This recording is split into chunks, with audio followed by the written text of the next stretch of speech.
എല്ലാവർക്കും Kingini vlogs YouTube ചാനലിലേക്ക് സ്വാഗതം. എന്താണ് എൻ്റെ കയ്യിൽ എന്താ സ്പൂണാണ് കേട്ടോ.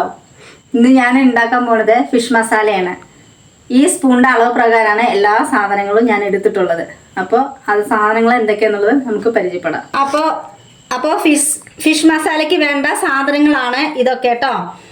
എന്താ വെച്ചാൽ നമ്മുടെ വറമല്ലിയില്ലേ, വറമല്ലി ഈ സ്പൂണിൻ്റെ അളവിലാണ് ഞാൻ എടുത്തിട്ടുള്ളത്.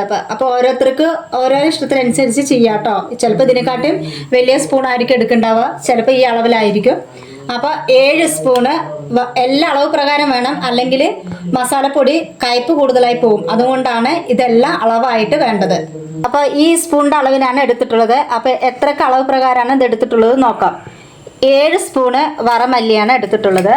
പിന്നെ 2 സ്പൂണ് കുരുമുളക്, 1 സ്പൂണ് ഉലുവ, 1 സ്പൂണ് ജീരകം, നല്ല ജീരകം, പിന്നെ ഒരൊറ്റ സ്പൂണ് അരി. നമ്മൾ വീട്ടിൽ ഉപയോഗിക്കുന്ന അരി തന്നെ മതി, പച്ചരി ഉപയോഗിക്കാൻ പാടില്ല. ഇതിലേക്ക് നമുക്ക് പുഴുങ്ങലരിയാണ്, അത് 1 സ്പൂണ് ഞാൻ എടുത്തിട്ടുണ്ട്. പിന്നെ ഒരു ഈ ചെറിയുള്ള ഐറ്റംസ് ഗ്രാമ്പുവാണ്.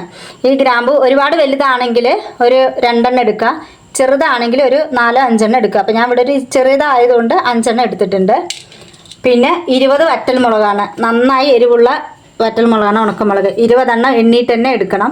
അപ്പോൾ 20 വറ്റൽമുളക്, പിന്നെ ഒരു 3 തണ്ട് കറുവപ്പില, പിന്നെ 1 സ്പൂണ് കാശ്മീരി മുളക് പൊടി, 3/4 സ്പൂണ് മഞ്ഞൾപ്പൊടി.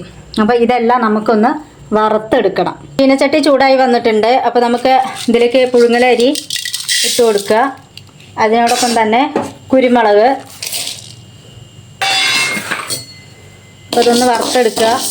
അപ്പോൾ അരി നല്ല ബ്രൗൺ കളറായിട്ട് വന്നിട്ടുണ്ട്. ഇനി ബാക്കിയുള്ള കൂട്ടുകളെല്ലാം ഒന്നിച്ച് നമുക്ക് വറുത്തെടുക്കാം. മല്ലി, പെരിഞ്ചീരകം, ഗ്രാമ്പു, കറുവേപ്പില, ഉലുവ, നല്ല ജീരകം. അപ്പോൾ ഇതും എല്ലാം നന്നായിട്ട് ബ്രൗൺ കളറായിട്ട് വന്നിട്ടുണ്ട്. ഇതുണ്ടോ കറുവേപ്പിലയില്ലേ, ഇതെങ്ങനെ ആവണം കേട്ടോ, പിടിച്ചാൽ ഇതുണ്ടോ പൊടിഞ്ഞു വരുന്നുണ്ടല്ലേ, ഈ രീതിയിൽ ആയിട്ട് വരണം. ഇനി ഇതെല്ലാം ചൂടാറിയതിന് ശേഷം നമുക്ക് മിക്സിയിൽ ജാറിലിട്ടിട്ട് ഇത് പൊടിച്ചെടുക്കണം. ഇനി ഇത് നമുക്ക് പൊടിച്ചെടുക്കാം.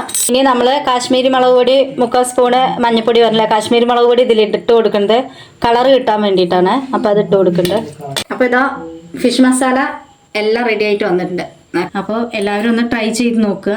നമ്മുടെ ചാനൽ ആദ്യമായിട്ടാണ് കാണുന്നതെങ്കിൽ ഒന്ന് സബ്സ്ക്രൈബ് ചെയ്യുക, ലൈക്ക് ചെയ്യുക, ഷെയർ ചെയ്യുക.